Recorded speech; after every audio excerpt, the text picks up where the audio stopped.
O Senhor esteja com todos. Ele está no meio de nós. Proclamação do Evangelho de Jesus Cristo segundo Mateus. Glória a vós, Senhor.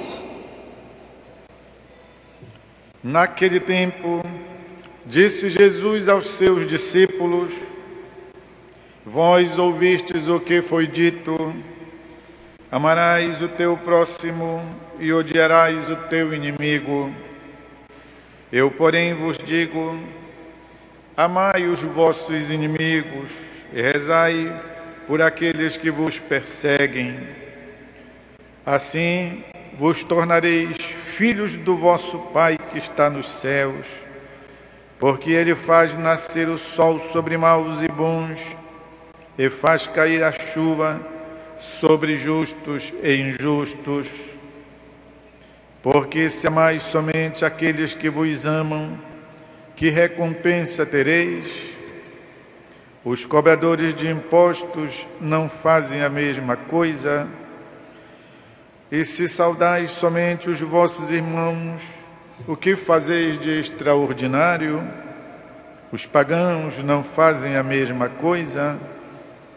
Portanto, sede perfeitos como vosso Pai Celeste é perfeito.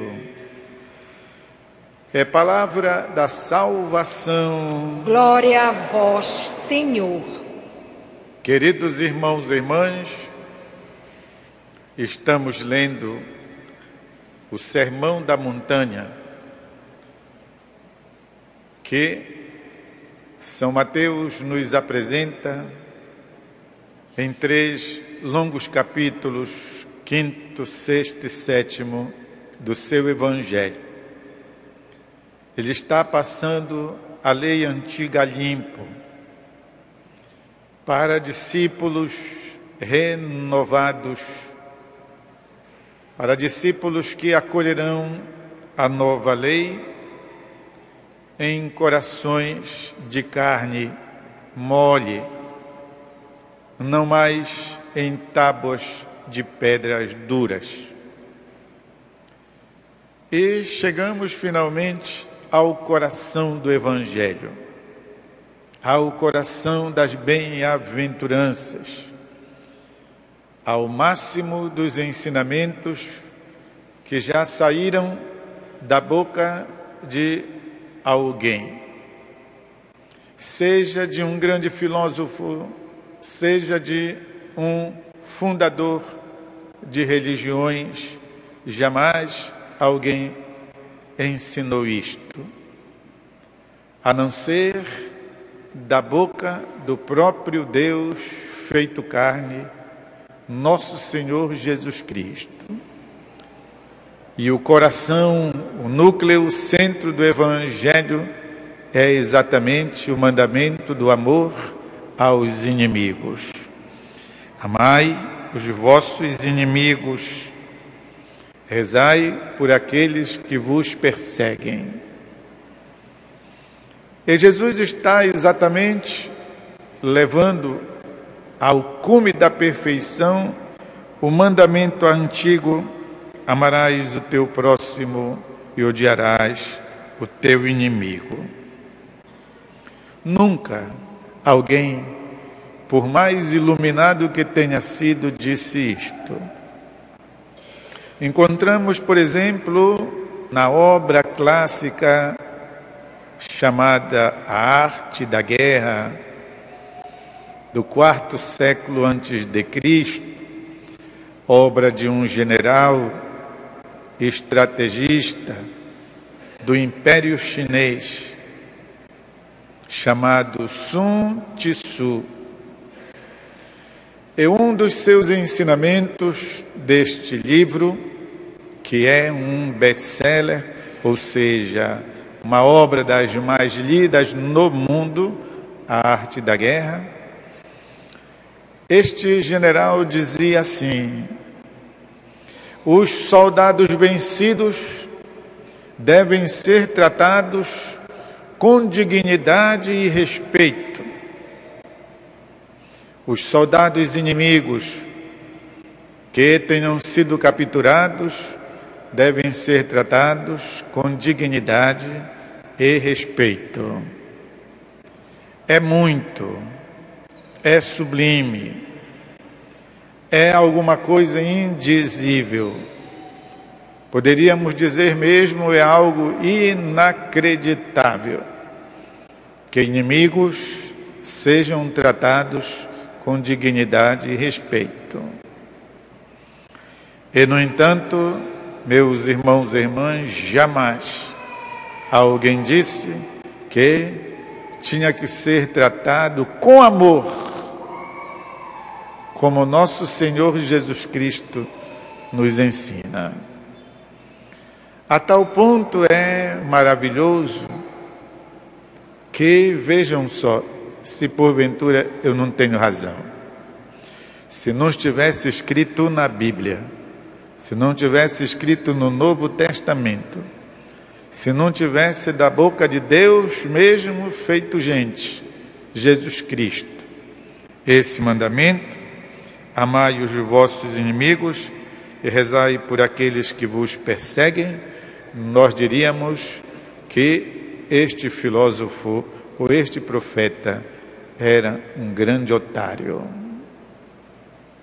Porventura não é assim que a gente classifica pessoas que têm pensamentos sublimes, pensamentos elevados, que não batem com o pensamento da maioria das pessoas?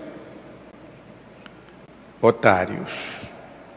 Nós diríamos, se não fosse nosso Senhor Jesus Cristo. E parece que Deus é assim, então Deus é otário à vista dos homens. Porque Jesus diz que o Pai é assim.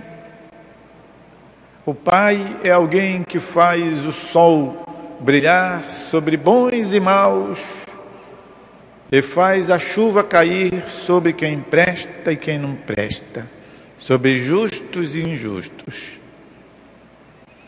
E Jesus faz exatamente o convite a sermos assim, não é? Otários como Deus. Portanto, sede perfeitos como vosso Pai Celeste é perfeito. Porque o Pai é desta maneira. Meus irmãos e irmãs, todos nós sabemos o quanto é difícil a gente se conter, se controlar. Quanto é difícil a gente, pois, manter serenidade, sossego, diante de uma situação violenta, diante de uma situação que realmente requer uma atitude pronta. Ninguém está dizendo que não. Nenhum de nós tem sangue de barata. E vocês sabem de onde vem esse ditado? Vem do fato que barata não tem sangue. Por isso usa-se dizer sangue de barata. Ou seja, de alguém que não tem sangue. Age como alguém que não conhece reação, que não sabe reagir. E não se trata verdadeiramente disso, de não saber, de não sentir o impulso que vem de nós. Diríamos do homem carnal, do homem velho, daquele que exatamente ao primeiro impulso reage com violência, com igualdade ou mais, no modo exatamente de recalcitrar, de recompensar mal com mal. Se trata de entender com profundidade o ensinamento de Jesus Cristo, que nos ensina, pois, a, antes de tudo, buscar a compreensão profunda das situações, também do valor da violência ou do seu contravalor, depende de onde olhamos. Aprendermos com Jesus Cristo até mesmo algo que nos faz chegar à compreensão do sacrifício da própria vida, não por nada, mas por algo que construa, por algo que edifique, por algo que redima, salve. Este é o pensamento de nosso Senhor Jesus Cristo. E Ele nos faz entender isso a partir do próprio testemunho dele, a partir da sua própria vida. Imaginemos se Jesus tivesse pregado uma doutrina assim, tão elevada, insuperável, e não tivesse experimentado ele mesmo o sofrimento, a dor e a morte. Nós diríamos papo furado. E, no entanto, Jesus paga com a sua própria experiência e convida-nos a isso. Sede perfeitos como o vosso Pai Celeste é perfeito. Jesus muitas vezes é chamado na liturgia, e foi chamado pelo próprio São João Batista o Cordeiro imolado, o Cordeiro de Deus, aquele que tira o pecado do mundo. E na visão profética de Isaías, é aquele que, como um cordeiro, pois, morre sem reagir. E, no entanto, quem faz a experiência do matadouro sabe que as ovelhas e os cordeiros não fazem barulho, arruaça, não berram, não gritam, mas têm uma atitude de quem suporta uma dor lancinante. O que eu quero dizer é que Jesus também não sofreu na cruz sem nada sentir. Sentiu e agrupou, diz, pois, Dostoiévski, na sua obra Os Irmãos Karamazovski, ele reuniu, concentrou em si os pecados do mundo inteiro. Os pecados de todos os homens e mulheres se reuniram, pois, no momento da dor que matou nosso Senhor Jesus Cristo. Portanto, não é que, como Jesus, não conheçamos o valor, o que significa uma indignação, uma desonra, uma injustiça.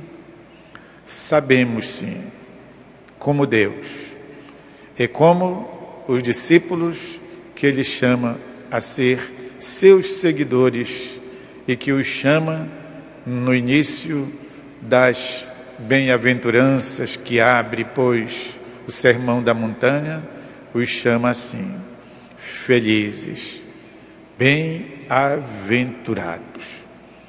Meus irmãos e irmãs, peçamos a Deus, pelo seu Espírito, a graça de nós podermos, de qualquer maneira, neste sentido, sermos comparados ao Pai que está no céu. Sede perfeitos, como o vosso Pai Celeste é perfeito. Peçamos essa graça.